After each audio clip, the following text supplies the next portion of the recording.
some people are just born smart and others aren't. That's a lie. And the worst part is, you believed it. You accepted it. You looked at the person who got straight A's without studying and thought, I'm just not wired like that. You watched someone solve problems faster than you and decided your brain had a limit. You told yourself intelligence was genetic, fixed, out of your control. That belief killed your potential before it ever had a chance to grow. Intelligence isn't something you're born with. It's something you build deliberately, ruthlessly. The same way Machiavelli understood that power isn't inherited, it's seized. The people at the top don't want you to know this, because the moment you realize your mind can be sharpened like a blade, you become dangerous. You stop being predictable. You stop following orders without question. You start seeing through the game. And that terrifies them, so they built a system around you. A system designed to keep you comfortable, distracted, and average. They taught you that intelligence is measured by test scores and degrees. They rewarded you for memorizing, not thinking. They made you believe that staying in line was the same as being smart. It's not. Real intelligence is clarity. It's the ability to see what others miss, to read people before they speak, to move through the world with precision while everyone else stumbles in confusion. And that kind of intelligence, you can develop it starting right now. I want you to drop this affirmation in the comments. I choose clarity. Because once you choose it, everything changes. Number 1, reject the lie that intelligence is fixed. Let's destroy the first lie right now. You've been told your whole life that intelligence is genetic, that your IQ is set at birth, that smart people are just born that way, and the rest of us have to work with what we've got. It's garbage. This belief exists for one reason: control. If you think your intelligence is fixed, you stop trying to expand it. You accept your place. You don't ask dangerous questions. You don't challenge systems. You stay manageable. That's exactly what they want. But here's the truth. Every genius you've ever heard of built their mind deliberately. Einstein didn't pop out of the womb understanding relativity. Da Vinci didn't inherit the ability to paint the Mona Lisa. They constructed their intelligence piece by piece, through obsession, through questioning, through refusing to accept the limits other people tried to place on them. Your brain isn't a locked box with a set amount of intelligence inside. It's a system, and systems can be upgraded. Think of your mind like an operating system. Right now, you're probably running on default settings. The settings that culture installed, the settings institutions reinforced, the settings society wants you to keep because they make you easy to predict and control. But you can rewrite the code. When you believe intelligence is fixed, you become mentally passive. You consume information, but you don't process it. You memorize, but you don't understand. You follow, but you don't lead. Passive minds are weak minds. Active minds question. They tear ideas apart and rebuild them. They refuse to accept anything at face value. Those are the minds that reshape reality. Machiavelli understood this. He knew that power doesn't respect inheritance, it respects capability. The prince who thinks his bloodline will protect him loses his throne to the strategist who built his mind into a weapon. Your intelligence works the same way. The moment you accept that your current level of intelligence is just a starting point, not a destination, everything shifts. You stop making excuses, you stop comparing yourself to others, you stop waiting for some magical breakthrough that will suddenly make you smart. Instead, you get to work. You start consuming information differently, not passively absorbing whatever gets fed to you, but actively hunting for knowledge that expands your thinking. You start questioning your own conclusions. You start testing your beliefs against reality instead of defending them out of ego. This is uncomfortable. Your brain will resist. It wants to stay in familiar territory. It wants to believe you've already figured things out, but comfort is the enemy of growth. Every time you push past that discomfort, every time you force your brain to grapple with something it doesn't immediately understand, you're building new neural pathways. You're literally upgrading your mental hardware. The fixed mindset says, I'm not good at this. The growth mindset says, I'm not good at this yet. That one word changes everything, because when you add yet, you acknowledge that intelligence is a process, a skill, something that improves with deliberate practice. And once you accept that, you stop being a victim of your circumstances. You stop blaming genetics or luck or opportunity. You take full responsibility for the quality of your thinking. That's when transformation begins. So reject the lie right now. Decide that your mind is not finished. Decide that genius isn't a gift, it's a process, and you're going to master that process no matter how long it takes or how uncomfortable it gets, because the alternative, accepting that you've peaked, that this is as smart as you'll ever be, isn't just wrong, it's a waste. Number 2, break the system designed to keep you average. Now let's talk about the system that programmed you to think small. The education system didn't teach you how to think, it taught you how to obey. Sit down, be quiet, memorize this, repeat it back on the test. Don't question the curriculum, don't challenge the textbook. Just absorb what we give you and move on to the next grade. That's not education, that's training. They trained you the same way you train a dog. Good behavior gets rewarded, independent thinking gets punished. You learned that the fastest way to succeed in school was to figure out what the authority wanted and give it to them, not to actually understand the material. And it worked. You graduated, you got your grades, you followed the path. But here's what they didn't tell you. The system was never designed to create thinkers. It was designed to create workers, people who show up on time, follow instructions, and don't ask too many questions.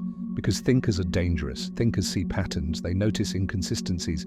They ask why things are the way they are and whether they need to stay that way. They don't accept authority just because someone has a title, and systems hate that. Machiavelli knew this 500 years ago. Power structures need predictability. They need people who follow the rules, who believe in the system, who stay in their lane.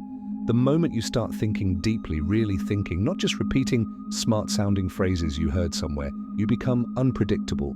You stop fitting into the boxes they built for you. That's when you become powerful.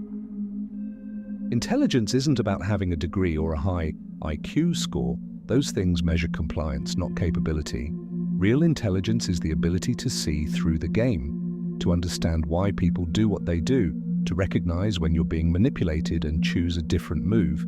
The education system gave you information, but it didn't give you understanding. It didn't teach you how to think strategically. It didn't show you how to read people, how to spot lies, how to protect yourself from being used. That's the intelligence that matters, and you're not going to get it by following the same path everyone else follows. You get it by stepping off the path completely and building your own. Look around you. Most people are living on autopilot. They wake up, go to work, consume entertainment, go to sleep, repeat. They're not making conscious choices. They're following scripts they inherited. Go to school, get a job, buy a house, get married, have kids, retire, die. Is that the only way, or is it just the path of least resistance? The system wants you to believe it's the only way, because if you question the path, you might question everything else. You might realize that most of what you were taught was designed to keep you compliant, not to make you free. That realization is the beginning of real intelligence. Breaking free from the system doesn't mean dropping out of society. It means thinking for yourself within it. It means questioning the assumptions everyone else accepts. It means building your own definition of success instead of chasing someone else's. Because here's the truth, the system rewards mediocrity. It rewards people who fit in, who don't make waves, who color inside the lines. But mediocrity is a death sentence for your potential. If you want to develop real intelligence, the kind that gives you power and clarity, you have to be willing to break away from the herd. You have to be willing to think thoughts that make you unpopular. You have to be willing to pursue understanding even when it's inconvenient. That's what separates average minds from exceptional ones. Average minds follow, exceptional minds lead themselves. So break the system, not violently, but intellectually. Stop letting it define what intelligence means. Stop letting it measure your worth. Stop letting it dictate your path. Build your own operating system, one that serves your growth, not their control. Number 3, question everything without fear. Here's where it gets uncomfortable. If you want to build genius-level intelligence, you have to question everything. And I mean everything: your beliefs, your assumptions, the things you were taught growing up, the values society says you should have, the goals you think you're supposed to chase, the ideas you've defended for years. All of it goes on trial. Most people never do this. They inherit their worldview from their environment and spend their entire lives defending it without ever examining whether it's actually true. That's not intelligence, that's programming. Real intelligence begins when you stop accepting ideas just because they're comfortable or familiar. When you start asking, is this actually true, or did I just hear it enough times that I started believing it? Machiavelli questioned everything. He looked at how princes actually gained and kept power, not how philosophers said they should behave. He ignored fairy tales and studied reality, and that made him one of the clearest thinking minds in history. You need to do the same. Question authority, not with disrespect, but with genuine curiosity. When someone tells you something is true, ask them how they know. Ask them what evidence supports it. Ask them what would have to be true for it to be false. Most people can't answer those questions because they never asked them in the first place. Question experts. Just because someone has credentials doesn't mean they're right. Experts are wrong all the time. They have biases, they have incentives, they have blind spots. Your job isn't to blindly trust them. Your job is to evaluate their reasoning, question societal norms. Why do people chase the same goals? Why do they define success the same way? Why do they follow the same timeline? School, job, marriage, kids, retirement, death. Is that the only way to live? Or is it just the way everyone takes because it's comfortable and familiar? Here's what happens when you start questioning everything. You stop being easy to control. You stop accepting surface-level explanations. You start seeing the machinery underneath, the incentives, the power dynamics, the hidden motives. That's when you stop being average. Intelligence isn't about knowing a lot of facts. It's about having clarity. It's about seeing through noise and confusion to what's actually happening. And the only way to develop that clarity is to question relentlessly, even when it makes people uncomfortable. Especially when it makes people uncomfortable. Now here's the key. Questioning doesn't mean cynicism. It doesn't mean rejecting everything just to be contrarian. It means being intellectually honest. It means being willing to change your mind when the evidence changes. It means holding your beliefs loosely enough that you can examine them without feeling threatened. Weak minds defend their beliefs at all costs. Strong minds test them constantly. Ask yourself, what do I believe that might be wrong? What assumptions am I making that I haven't verified? What would I need to see to change my position? If you can't answer those questions, you don't have beliefs, you have dogma. And dogma is the enemy of intelligence. Machiavelli wasn't loved for his ideas. He was attacked, called immoral, condemned, but he was right. And history proved it. That's the price of real thinking. You won't always be popular. You won't always be understood. People will accuse you of being negative, cynical, or difficult. Let them. Because the alternative is living in comfortable delusion. And if you've come this far, you're not built for that. So, question everything. Test every idea, challenge every assumption, verify every claim, not to be difficult, not to show off, but because clarity demands it. And clarity is the foundation of real intelligence. Number 4, grow through impossible questions and contradictions. Now we go deeper. If you want to force your brain to grow, you need to ask questions it can't answer easily. Most people avoid this. They stick to comfortable questions with clear answers. They read things that confirm what they already believe. They surround themselves with people who think like they do. That's mental stagnation. Your brain grows when it struggles, when it hits resistance, when it tries to hold two opposing ideas at the same time and figure out how both could be true. Ask yourself impossible questions, questions that don't have simple answers, questions that make you uncomfortable. What if everything you believe about morality is cultural programming? What if the things you think are objectively true are just widely accepted opinions? What if the people you trust have incentives you don't understand? What if your entire worldview is built on foundations you never examined? These questions hurt. They're supposed to. Because when you ask an impossible question, your brain can't just retrieve an answer from memory. It has to build new connections. It has to synthesize information in ways it never has before. That's how intelligence grows. Now take it further. Study contradictory viewpoints on purpose. Find someone who believes the exact opposite of what you believe and genuinely try to understand their reasoning. Don't dismiss them. Don't caricature them. Try to see the world through their eyes. This is painful. Your brain will resist. It wants consistency. It wants to protect your existing beliefs. But when you force yourself to hold opposing ideas, you develop flexibility. You stop seeing the world in binaries, right or wrong, good or bad, smart or stupid. You start seeing nuance, complexity, the gray areas where most of reality actually exists. Machiavelli did this. He studied republics and principalities, virtue and vice. He didn't pick a side and defend it. He looked at what actually worked in different contexts. That's strategic thinking. When you can hold contradictions without collapsing into confusion, you develop pattern recognition. You start seeing how forces interact, how the same action can produce opposite results depending on context. This is intelligence that gives you leverage. While everyone else is locked into rigid thinking, you're fluid, you adapt. You see options they don't see. You make moves they can't predict.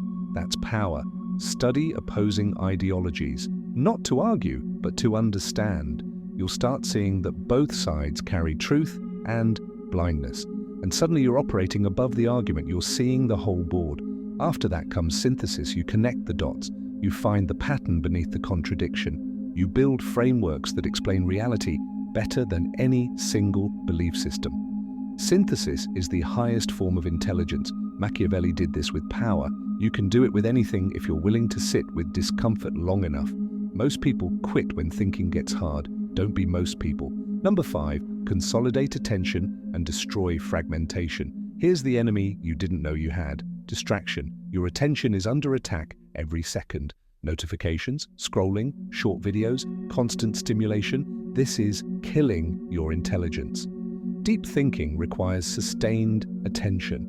You can't build complex ideas when your mind is constantly jumping.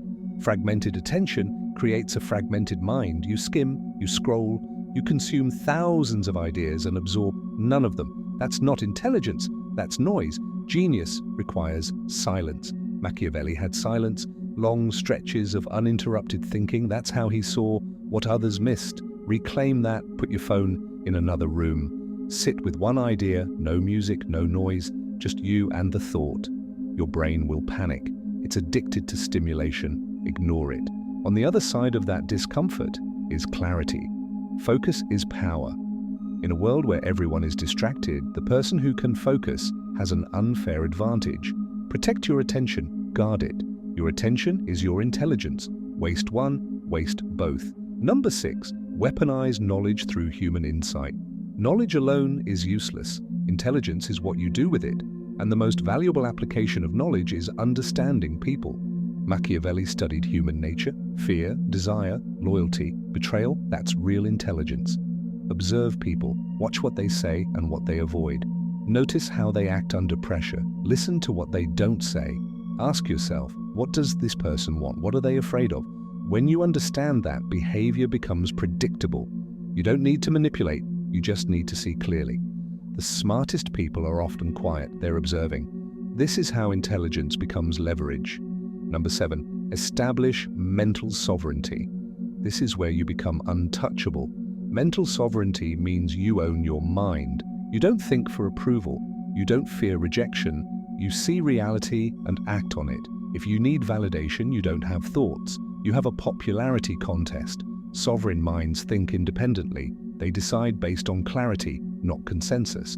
Detachment is power. When approval can't control you, nothing can. This is self-mastery. Number 8, enter the abyss of clarity. Here's the cost of intelligence. You lose illusions. You see people as they are. You see the theater. It's lonely, but it's peaceful. You stop being disappointed. You stop taking things personally. You move with reality instead of fighting it. That's freedom. You've rejected the lie, broken the system, questioned without fear, grown through contradiction, mastered attention, understood people, claimed sovereignty. Now you build the unbreakable mind. An unbreakable mind doesn't panic. It stays clear. It moves precisely. This is real power. Master your mind. Everything else follows. Welcome to clarity. Welcome to sovereignty. Welcome to real intelligence. Now go become untouchable.